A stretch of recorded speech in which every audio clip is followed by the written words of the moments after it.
আলহামদুলিল্লাহ,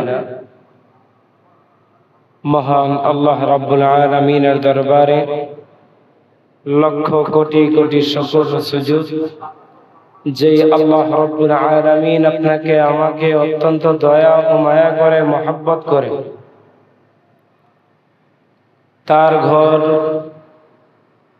মসজিদে এসে জুমার নামাজের আজান পরবর্তী সময় কোরআন ও হাদিস থেকে কিছু কথা বলার এবং শোনার মতো তৌফিক এনায়েত করেছেন। সেজন্য রব্বে করিমের দরবারে ঈমানের আওয়াজকে উঁচু করে জবানটাকে বুলন্দ করে একবার কালিমাতুশ শুকর আদায় করে বলি আলহামদুলিল্লাহ।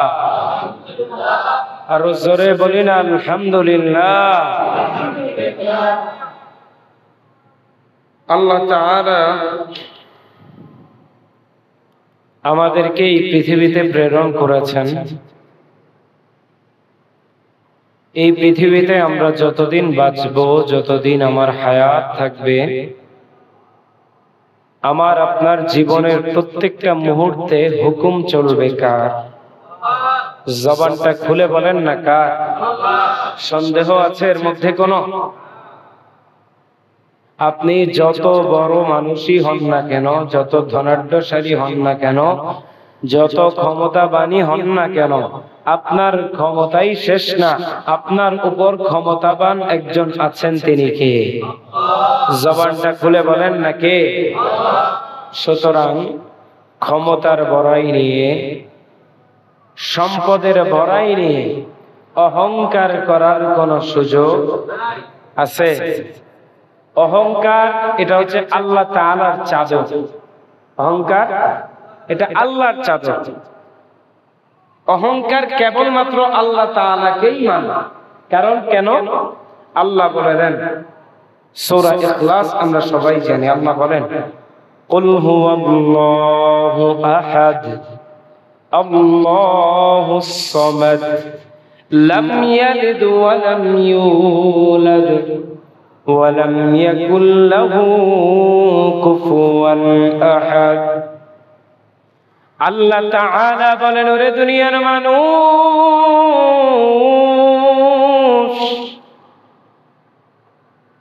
আল্লাহ তাআলা নবীর মাধ্যমে জানালেন, নবী গো,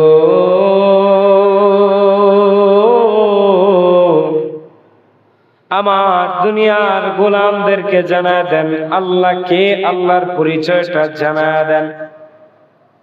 নবী জানা দিলেন কুল হুয়াল্লাহু আহাদ। ও আমার উম্মতেরা, ভালো করে শুনে নাও, হুয়াল্লাহ, তিনি হচ্ছেন আল্লাহ। তার গুণগান কি? তার পরিচয় কি? আহাদ। প্রথম পরিচয় হচ্ছে আহাদ। প্রথম পরিচয় কি? আহাদ। কুল হুয়াল্লাহু আহাদ। প্রথম পরিচয় হচ্ছে আহাদ। আহাদ অর্থ কি? আহাদ অর্থ হচ্ছে এক, অদ্বিতীয়, অর্থাৎ যার সমপরিমাণ আর দ্বিতীয় কেউ হতে পারে। তিনি একজনই, তার মতো আর কেউ নাই। কুল হুয়াল্লাহু আহাদ। ও নবী, আপনি দুনিয়াবাসীকে জানিয়ে দেন তিনি আল্লাহ, তিনি এক, অদ্বিতীয়। আল্লাহুস সামাদ। আল্লাহুস সামাদ। আল্লাহ বলেন ওই আল্লাহ, তিনি সমস্ত জিনিস থেকে নির্মুখাপেক্ষী, অর্থাৎ কোন জিনিসের মুখাপেক্ষী হওয়ার প্রয়োজন তার হয় না, বরং সমস্ত জিনিসেরই তার দিকে মুখাপেক্ষী হওয়ার প্রয়োজন হয়, তিনি নির্মুখাপেক্ষী। সুতরাং প্রশ্ন করতে চাই, দুনিয়ার সব মানুষ মিলে যদি আল্লাহকে না মানা শুরু করে দেয়, আল্লাহর নাফরমানি করা শুরু করে দেয়, এতে করে কি আমার মাওলার কোনো ক্ষতি হবে? হবে? কোনো ক্ষতি নাই। আবার যদি পৃথিবীর সব মানুষ মিলে আমার আল্লাহর গোলামি করা শুরু করে দেয়, এতে কি আমার আল্লাহর কোনো লাভ আছে? না। আপনি আমি ইবাদত করলেও আল্লাহর কোনো লাভ নাই। আমি যদি আল্লাহর ইবাদত ছেড়ে নাফরমানি শুরু করে দেই, আল্লাহর কোনো লস নাই, আল্লাহর কোনো ক্ষতি হবে না। কিন্তু রে গোলাম, আমি যদি আল্লাহর ইবাদত করি আমার লাভ আছে না নাই? জবানটা খুলে বলেন না, আছে না নাই? আমি যদি আল্লাহর ইবাদত ছেড়ে দেই আমার ক্ষতি আছে না নাই? আমি যদি আল্লাহর ইবাদত করি গোলাম, কেমন লাভ জানুনি? আল্লাহর কোন হুকুম আপনি মানতে যাবেন, এখনো আল্লাহর হুকুমটা আপনি পালন করেন নাই। কোন একটা ভালো কাজ করতে যাবেন, মাত্র অন্তরের মধ্যে নিয়ত করছেন, মাথার মধ্যে পরিকল্পনা করতেছেন কিভাবে কি করবেন। আল্লাহর নবী বলেন, ওরে উম্মত, তুমি এখনো ওই ভালো কাজটা করো নাই, কিন্তু আমার আল্লাহ এত দয়াবান, এত দয়াবান গোলাম, তুমি এখন ওই কাজ করো নাই। তুমি যে নিয়ত করছো, মাথার মধ্যে যে পরিকল্পনা করছো, আমার আল্লাহ তোমার নিয়তের বদৌলতে ওই ভালো কাজ করলে যে সওয়াব পাইতা, ওই সওয়াবটা তোমার আমল নামায় দিয়া দিবে। আর জোরে বলেন না সুবহানাল্লাহ। ভালো কাজ এখনো করেন নাই, তাই আপনার আমলনামার মধ্যে ওই ভালো কাজ করার একটা সওয়াব চলে আসলো। তো ভালো কাজ করে ফেললে কি হবে? আল্লাহর নবী বলেন এবং আল্লাহ তাআলা কোরআনের মধ্যে বলেন, মান জাআ বিল হাসানা ফালাহু আশরু আমসালিহা। কোন ব্যক্তি যদি কোন পুণ্যের কাজ করে, কোন নেক কাজ করে, আল্লাহর কোন হুকুম পালন করে, পালন যদি করে, ওই হুকুম পালন করলে যেই সওয়াব হয় এর চাইতে 10 গুণ বেশি সওয়াব আল্লাহ তাআলা তার বান্দার আমলনামায় লিখে দেন। ওই আল্লাহর দয়া আছে না নাই? সুতরাং প্রশ্ন করতে চাই, আল্লাহর আমাদেরকে প্রয়োজন নাকি আমাদের আল্লাহকে দরকার? উত্তর দেন, কার দরকার কাকে? আল্লাহর কি আমাদের প্রয়োজন নাকি আমাদের আল্লাহকে দরকার? আল্লাহকে দরকার আমাদের। আল্লাহ ছাড়া আমাদের কোনো গতি নাই, উপায় নাই, বাঁচার কোনো রাস্তা। পৃথিবীর সব মানুষ যদি আপনার পক্ষে চলে আসে, ওই এক আল্লাহ যদি আপনার উপর অসন্তুষ্ট হয়ে যায়, পৃথিবীর সব মানুষের রাজি খুশি নিয়েও কোনো লাভ হবে না। কিন্তু যদি আপনি আল্লাহর হুকুম পালন করতে যান, আর যদি এই হুকুম পালন করতে গিয়ে যদি পৃথিবীর সব মানুষ আপনার বিরোধী হয়ে যায়, আপনার আল্লাহ যদি, আপনার রব যদি আপনার পক্ষে চলে আসে, আপনার ক্ষতি দুনিয়ার কোনো মানুষ করতে পারবে না। ও দুনিয়ার গোলাম, এই কথা আমার কথা না, আমার রব বলেন, ইন্নাল্লাযীনা ক্বালু রাব্বুনাল্লাহ সুম্মা ইসতাকামু ফালা খাউফুন আলাইহিম ওয়ালা হুম ইয়াহজানুন। আল্লাহ বলেন, নিঃসন্দেহে যারা আল্লাহকে বলেছে আল্লাহই আমাদের রব, আল্লাহই আমাদের রব, আল্লাহই আমাদের রব, সুম্মা ইসতাকামু, তারপর আল্লাহ যে আমাদের রব এটা মানার জন্য যা যা করা লাগে তা তা করে আল্লাহকে রব বলে এটার উপর ইস্তেকামত অর্জন করেছে, এটার উপর অটল থেকেছে, অবিচল থেকেছে, আমার আল্লাহ ঘোষণা দিয়ে দেন, ফালা খাউফুন আলাইহিম, ও আমার গোলাম যারা আমাকে আল্লাহ বলে মেনেছো, আমি আল্লাহর সমস্ত হুকুমগুলো পালন করেছো, শুনে নাও, দুনিয়ার সব মানুষ মিলেও যদি তোমার কোনো ক্ষতি করার চেষ্টা করে বান্দা, আমি আল্লাহ তোমাকে বলে দিচ্ছি, ফালা খাউফুন আলাইহিম, তোমাদের উপর কোনো ভয় নাই, কোনো ভয় নাই। চিল্লায় বলেন আল্লাহু আকবার, আরো জোরে বলেন আল্লাহু আকবার। আল্লাহ আমাদের সাথে চলে আসবেন, আল্লাহ আমাদেরকে আশ্বাস দিয়েছেন, বান্দারে আমাকে যদি রব বলে মানো, আমার হুকুমগুলো যদি পালন করো, দুনিয়া নিয়ে তোমাদের কোনো ভয় নাই, ওয়ালা হুম ইয়াহজানুন, ওই আখিরাতেও তোমরা কোনো দুঃখের সম্মুখীন হবা না, ওই আখিরাতেও তোমরা কোনো দুঃখের সম্মুখীন হবে না। ওই আখিরাতের অবস্থা কেমন হবে? আপনি আমি যদি আল্লাহকে মানি, আল্লাহর হুকুম আহকাম গুলো যদি আপনি মানি, আমি দুনিয়া থেকে একদিন বিদায় নিয়ে চলে যাব। আপনাকে আমাকে যখন কবর নামক ঘরে শোয়ায় দেওয়া হবে, সব আপনজনেরা চলে আসবে। আপনার সন্তান আপনার সাথে ঘুমাবে না, আপনার মুহাব্বতের স্ত্রী যে কিনা রাতের বেলা এক রাত আপনাকে ছাড়া ঘুমাইতে পারতো না, আপনি মারা যাওয়ার পর ওই স্ত্রীও আপনার ব্যাপারে বলবে না, আমার স্বামীকে ছাড়া এতদিন আমি ঘুমাইতে পারি নাই, আমার স্বামীর সাথে আমি আজকে একটু ঘুমাইতে চাই। বলবে? বলবে না, বরং ওই স্ত্রী সবার আগে আপনার থেকে দূরে চলে যাবে, বলবে লাশ লাশ, আমি বড় ভয় পাই। অথচ এই দুনিয়ায় বেঁচে থাকা অবস্থায় আপনার মুহাব্বতের সবচাইতে বেশি প্রিয় ছিল আপনার প্রিয়তমা স্ত্রী। কি কথা ঠিক নেই? আরে স্ত্রীর জন্য মাকে তো আজ্ঞা করেন নাই, মার সাথে বাজে ব্যবহার করছেন, বাবার সাথে বাজে ব্যবহার করছেন, ওই স্ত্রী আপনার সাথে থাকবে না, আপনার সন্তান আপনার সাথে থাকবে না, আপনার মা, আপনার মাকে তো অনুমতি দেওয়া হবে না কবরে যাওয়ার। কারণ মার ব্যাপারে বলা হয়, উলামায়ে কেরাম বলেন, মাদেরকে কেন কবরে যাওয়ার নিষেধ করা হয়েছে জানেননি? কারণ কোন সন্তান যদি মারা যায়, মা যদি ওই কবর পর্যন্ত যায়, ওই মা প্রয়োজনে কবরে শুয়ে যাবে, তারপর সন্তানকে একা রেখে আসতে চাইবে না। কারণ মার মধ্যে এত দয়া, মার মতো দয়া পৃথিবীর আর কাউকে দেওয়া হয় নাই রে ভাই। যার কারণে দেখবেন মার সাথে আপনি 10 মিনিট আগে খারাপ ব্যবহার করছেন, মা 10 মিনিট পরে সব ভুইলা গিয়া আবার আপনার কাছে আসবে। যত খারাপ ব্যবহারই করছেন, আপনার খাওয়ার সময় হয়ে গেছে, আপনার মা আপনার কাছে আসবে, বাবা দুপুর হয়ে গেছে, ভাত কি খাবি না?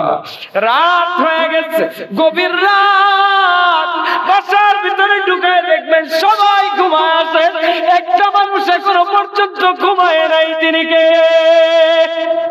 আওয়াজ করে বলেন না কে? এই মার মতো আপন কেউ নাই রে ভাই। ওই মাও আপনার আমার সাথে কবরে থাকতে পারবে না, আপনাকে আমাকে ওই কবরে একা একাই থাকতে হবে। আপনি যদি দুনিয়ার মধ্যে আল্লাহকে মানতে পারি, আল্লাহর হুকুম আহকাম গুলো মেনে চলতে পারি, ওই কবরে রেখে আসার সাথে সাথে আপনার আমার সামনে মুনকার নাকির নামক 2 জন ফেরেশতা চলে আসবে, এসে আপনাকে আমাকে প্রশ্ন করতে থাকবে, মার রব্বুকা, ওরে রবের গোলাম বলো তোমার রবকে। আপনার আমল আখলাক যদি ভালো হয়, আপনি যদি দুনিয়ায় আল্লাহর হুকুম মেনে থাকেন, আপনার মুখ দিয়ে অটোমেটিক্যালি উত্তর বের হয়ে যাবে, রব্বি আল্লাহ। আপনার মুখ থেকে অটোমেটিক্যালি বের হয়ে যাবে, রব্বি আল্লাহ। এ ফেরেশতা, আরে আমি দুনিয়ায় আল্লাহর হুকুম মানছি, আমি দুনিয়ায় প্রত্যেকটা মুহূর্তে আমার আল্লাহকে মেনে চলছি, আমাকে নিয়ে কবরে এসে জিজ্ঞাসা করতেছো আমার রবকে। শুনে নাও, আমার রব হচ্ছেন ওই আল্লাহ। আবার জিজ্ঞাসা করবে, মা দিনুকা, এ আল্লাহর গোলাম বলো তোমার ধর্ম কি? সে বলতে থাকবে, আমার ধর্ম দ্বীনি আল ইসলাম। যার আমল ভালো থাকবে সে বলবে দ্বীনি আল ইসলাম, আমার ধর্ম হচ্ছে ইসলাম। আল্লাহ তাআলার মনোনীত ধর্ম ছিল ইসলাম, আল্লাহর পছন্দনীয় ধর্ম ছিল ইসলাম। আমিও আল্লাহর পছন্দের সাথে মিলিয়ে দুনিয়ায় যতদিন বেঁচে ছিলাম, আমার ধর্মকেও আমি ইসলাম হিসাবে মনোনয়ন করেছি। আমার ধর্ম হচ্ছে ইসলাম। তারপর আপনার আমার জানের চাইতে প্রিয় নবী মুহাম্মদুর রাসূলুল্লাহ সাল্লাল্লাহু আলাইহি ওয়াসাল্লামের একটা আকৃতি আইনা আপনার আমার সামনে দেখানো হবে যে এই লোকটাকে চিনোনি, এই লোকটাকে চিনোনি, ইনাকে তোমাদের মাঝে পাঠানো হয়েছিল। আপনার আমার আমল যদি ভালো হয়, আপনি আমি সাথে সাথে বলে উঠব মুহাম্মদুর রাসূলুল্লাহ। আপনি আমি যখন এই উত্তরগুলো সঠিকভাবে দিতে পারো। দিতে দেরি আমার রব ফেরেশতাদেরকে ডাক দিয়া বলেন, রে ফেরেশতারা রে, আমার বান্দার কবরটাকে আর সংকীর্ণ রাখিও না।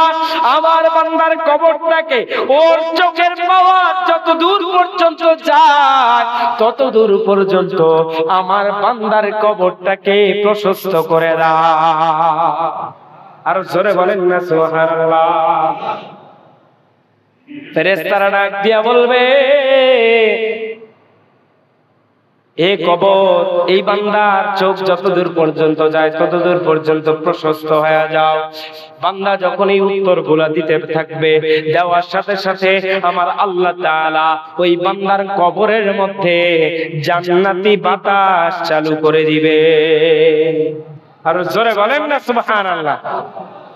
বান্দার আমল যদি ভালো হয়, আল্লাহ তাআলা বান্দাকে এমন ঘুম পাড়ায় রাখবেন, বান্দা এমন ঘুম দিবে, কিয়ামতের দিন ওই সিংহায় ফুঁক দেওয়ার আগ পর্যন্ত বান্দার ঘুম ভাঙানোর ক্ষমতা কারো নাই। বলেন না সুবহানাল্লাহ।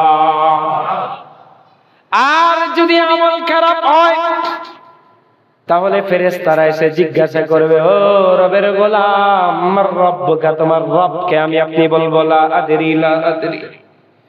এ ফেরেশতা, আমি তো জানি না আমার রবকে, আমি তো দুনিয়ার রবকে মাইনা চলি নাই, রবের হুকুম মাইনা তো আমি চলি নাই, আমার রবকে আমি চিনতে পারি না, আমার তো মনে পড়তেছে না আমার রবকে। জিজ্ঞাসা করা হবে, মা দীনুকা, তোমার ধর্ম কি? লা আদরি লা আদরি। উত্তর আসবে, আমি জানি না, আমি জানি না। কারণ দুনিয়ায় কোরআন শুনেও কোরআন বোঝার চেষ্টা করে নাই, কোরআন শুনেও আমল করার চেষ্টা করে নাই, আল্লাহর হুকুম জেনেও আল্লাহর হুকুম মানার চেষ্টা করে নাই।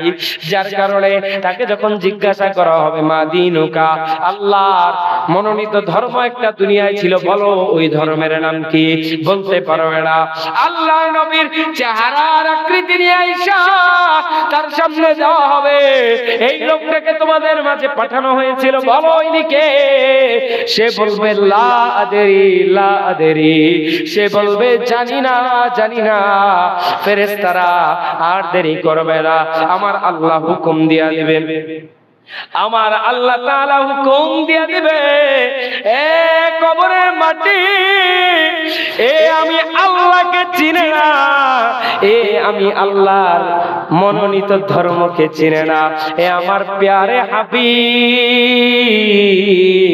আমার মহব্বতের নবী মুহাম্মদুর রাসূলুল্লাহকেও চিনে না।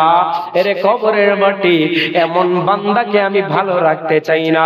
ও কবর, এই মানুষটাকে তো মাঝে রাখার জন্য যতটুকু জায়গা করা হয়েছিল, এ দুই পাশের মাটি রে, ওই ততটুকু জায়গা ওকে সহকারে তুই একত্রিত হয়ে যা। আল্লাহ তাআলার হুকুম দিতে দেরি হবে, কবর দুই পাশের মাটি একত্রিত হয়ে যাবে। এরে আল্লাহর গোলাম, চোখটাকে বন্ধ করে নিজের গুনাহগুলোর কথা একটু স্মরণ করে, এই গুনাহগুলা নিয়ে যদি কবরে যান, ওই কবরে কি তিনটা সওয়ালের জবাব কি আপনি আমি দিতে পারবো কিনা? না দিতে পারলে তো এই যে কবর এমন ভাবে চাপ দিবে, দুনিয়ার মধ্যে আপনার হাতটা যদি মচকায়া যায় টিকতে পারেন না, আপনার পাটা যদি মচকায়া যায় ব্যথায় টিকতে পারেন না, সহ্য করতে পারেন না। আপনার আমার শরীরের মধ্যে 360টারও বেশি হাড্ডি আছে, এই হাড্ডিগুলো যদি ওই কবরে চাপের কারণে ভেঙে চুরমার হয়ে যায়, ওই ব্যথা আপনি আমি কেমনে সহ্য করব রে ভাই? শাস্তি এখানেই শেষ না, শাস্তি এখানেই শেষ না। যেই বান্দা উত্তর দিতে পারবে না, আল্লাহ তাআলার সাথে সাথে হুকুম দিয়ে দিবেন, এরে জাহান্নাম, তোর আগুন কবরের মাঝে জ্বালায়া দে, তোর আগুন কবরের মাঝে জ্বালায়া দে। কবরের মধ্যে আগুন জ্বলতে থাকবে রে ভাই, এতেই শাস্তি শেষ না। আল্লাহর নবী হাদিসের মধ্যে বলেন, দুইজন ফেরেশতা আপনার আমার সামনে আসবে শাস্তি দেওয়ার জন্য। তাদের হাতে হাতুড়ি থাকবে। হাতুড়িটা এত বিশাল হাতুড়ি, পৃথিবীর যত বড় পাহাড়ি থাকুক না কেন, ওই হাতুড়ি দিয়ে যদি সামান্য আঘাত করা হয়, এত শক্ত মজবুত পাহাড়গুলো ভেঙে চুরমার হয়ে যাবে। আর সেখানে তো আমি আপনি বড় দুর্বল মানুষ। চিন্তা করে দেখেন, ওই হাতুড়ি দিয়ে যদি আপনার আমার মাথায় বাড়ি দেওয়া হয়, কি অবস্থা হবে রে গোলাম? একটু চিন্তা করেন। বিবেকমান মানুষ যারা আছে তারা প্রত্যেকটা কাজ চিন্তা করে করবে। এজন্য বলি একটু চিন্তা করেন, চোখ দিয়ে একটু তওবার নিয়তে পানি আসে কিনা দেখেন। শুধু তাই নয় রে ভাই, আপনি আমি হাতুড়ের বাড়ি খেয়ে যখন চিৎকার করব, ওই ফেরেশতারা আপনার আমার চিৎকারের কারণে তাদের মধ্যে কোনো রিঅ্যাকশন আসবে না। কেন আসবে না জানে? যেই ফেরেশতাকে পাঠানো হয়েছে ওই ফেরেশতা কানেও শোনে না, চোখেও দেখতে পায় না। কারণ কানে যদি আপনার আমার আওয়াজ চলে যায়, সে আর শাস্তি প্রয়োগ করতে পারবে না। চোখ দিয়ে যদি আপনার আমার হালত দেখতে থাকে, সে শাস্তি প্রয়োগ করতে পারবে না। এজন্য আল্লাহ আপনাকে আমাকে শাস্তি দেওয়ার জন্য এমন ফেরেশতা পাঠাবেন যে কিনা দেখতেও পায় না, শুনতেও পায় না। শুধু তাই নয়, আপনার আমার জন্য কবরের মধ্যে এত বিষাক্ত সাপ আল্লাহ তাআলা রেডি করে রাখছে। ওই সাপ যদি দুনিয়ার জমিনে আইসা শুধুমাত্র তার একটা নিঃশ্বাস যদি সে ফেলে, একটা নিঃশ্বাস যদি সে ফেলে, দুনিয়ার মধ্যে যত ফসলাদি আছে, যত ফলমূল আছে, সমস্ত কিছু তার ওই একটা নিঃশ্বাসের বিষাক্ততায় সব ধ্বংস হয়ে যাবে, সব নষ্ট হয়ে যাবে। কোনো ফসল বাকি থাকবে না, সব নষ্ট হয়ে যাবে। একটু চিন্তা করেন ভাই, এমন ভয়ানক সাপ যদি আপনাকে আমাকে দংশন করতে থাকে, উপায় কি হবে? দুনিয়ার মধ্যে তো আপনি একটু কষ্ট পাইলে, কেউ একজন মারলে মার কাছে যান, বাবার কাছে যান, আত্মীয় স্বজনের কাছে দৌড়ান, কিন্তু ওই কবর নামক ঘরে আপনার মাও থাকবে না, আপনার বাবাও থাকবে না রে ভাই, আপনার সন্তান থাকবে না, আপনার আত্মীয় স্বজন কেউ থাকবে না। ওই কবরে কার কাছে যাইবেন?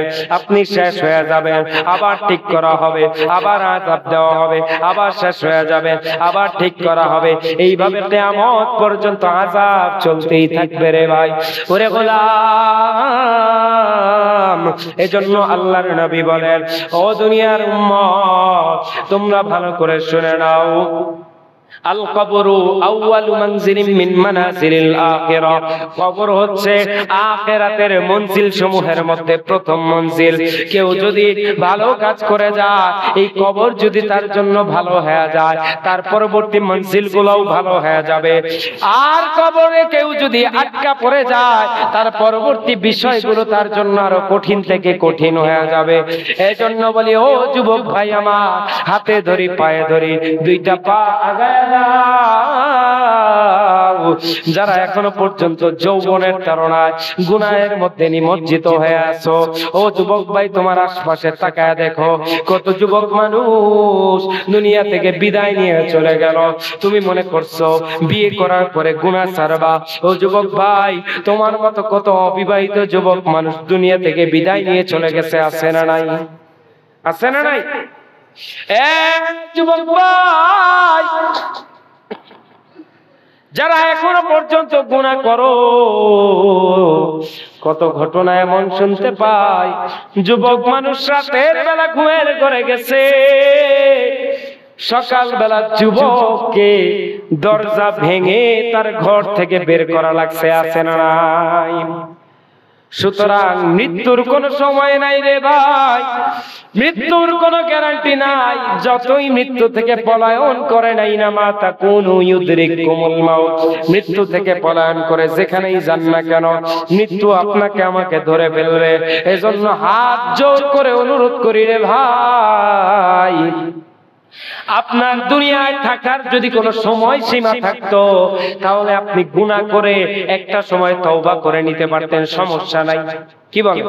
আপনার যদি এই গ্যারান্টি থাকতো যে না আমি 60 বছরই বাঁচবো, তাইলে ঠিক আছে, ভাগ করে নিলাম, প্রথম 20 বছর না হয় গুনাহ করলাম, তারপরে আস্তে আস্তে তওবা করে ভালো হয়ে গেলাম, গ্যারান্টি থাকলে এই ব্যাপার ছিল। কিন্তু আমি আপনি তো কোনো গ্যারান্টির মধ্যে নাই। আমার মৃত্যু, আল্লাহর রাসূল বলেন হাদিসের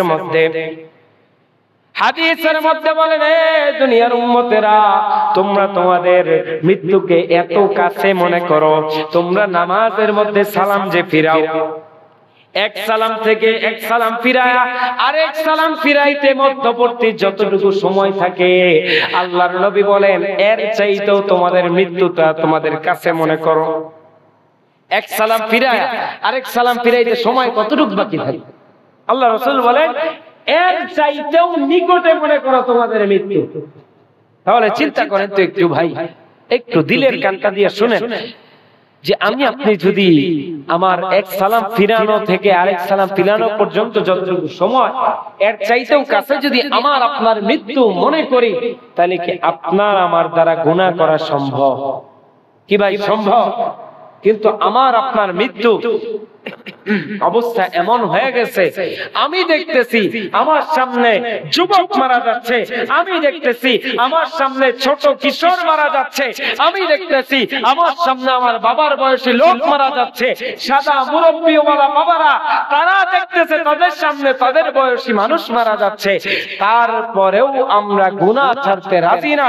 তার মানে কি মৃত্যু হবে এটা জেনেও আমরা বুঝতেছি না কতটা উদাসীন আমরা হয়ে গেছি, কতটা উদাসীন আমরা হয়ে গেছি। ভাই মৃত্যু হয়ে গেলেই আপনাকে আমাকে সবাই রেখে আসবে ওই বাঁশবাগানের মাথায়, কেউ একটু দয়া করবে না, মায়া করবে না। আরে আমার স্বামী এত কষ্ট করে এত সুন্দর করে জীবনের সবটুকু বিসর্জন দিয়ে এত সুন্দর একটা বাড়ি বানাইছে, কেউ বলবে না আমার স্বামীটাকে আরেকটা দিন আমার ঘরে রাইখা দেই? কেউ বলবে? মগবাজারের একটা ঘটনা শুনছি, আমার ওস্তাদের মুখ থেকে শুনছিলাম। হুজুর বলতেছিলেন যে এক লোক অনেক সুন্দর করে নিজে নিচে দাঁড়ায় থাইকা পর্যবেক্ষণ করে পুরা একটা বিল্ডিং বানাইছে। ওই বিল্ডিং এর মধ্যে সব রকমের দামি দামি ফার্নিচার উঠাইছে, সব রকমের বিভিন্ন। ওই সমস্ত এলাকাগুলো তো আরো উন্নত এলাকা, তারা চিন্তা করে শৌখিন বাড়ি বানায় দামি দামি ফার্নিচার দামি দামি জিনিসপত্র উঠায়। তো সব উঠাইছে, উঠানোর পরে কি হইছে, যেই দিন ওই ফ্ল্যাটে তারা উঠবে, ওই বাড়িতে তারা উঠবে, যেই দিন উঠবে ওই রাতের মধ্যে ওই আল্লাহর বান্দার মওত হয়ে গেছে। ওই রাতের মধ্যেই ওই আল্লাহর বান্দার মওত হয়ে গেছে। লাশটা ওই বাড়িতে ঢুকছে ঠিকই, কিন্তু জীবিত অবস্থায় ঢুকে নাই, নিচে গ্যারেজের মধ্যে লাশ পড়ে আছে। কেউ তো একটাবার বলে নাই এই আল্লাহর বান্দা এত কষ্ট করে এই বাড়িটা বানাইলো, এত সুন্দর সুন্দর ফার্নিচার বানাইলো, একটাবার নিয়ে তাকে সোফায় বসাই, একটাবার নিয়ে তাকে খাটে শোয়াই। কেউ তো একটাবার বলে নাই সবাই যত তাড়াতাড়ি পারে গরম পানির গোসল দিয়া মসজিদের ইমামের জানাজা দিয়া তাড়াতাড়ি কবরে দাফন করায় ব্যস্ত হয়ে গেছে। ও ভাই, এখান থেকে দিলে ধাক্কা লাগান, এই দুনিয়া কারণা, এই দুনিয়া থাকার জায়গা না। যতই চিন্তা করেন আমার মরণ আসবে না, যত হাই কোয়ালিটি হাসপাতালে যান, সিঙ্গাপুর যান, আমেরিকা যান, মরণ যদি আসে আটকানোর ক্ষমতা কারো মৃত্যু হবে বিশ্বাস হয় তো ভাই?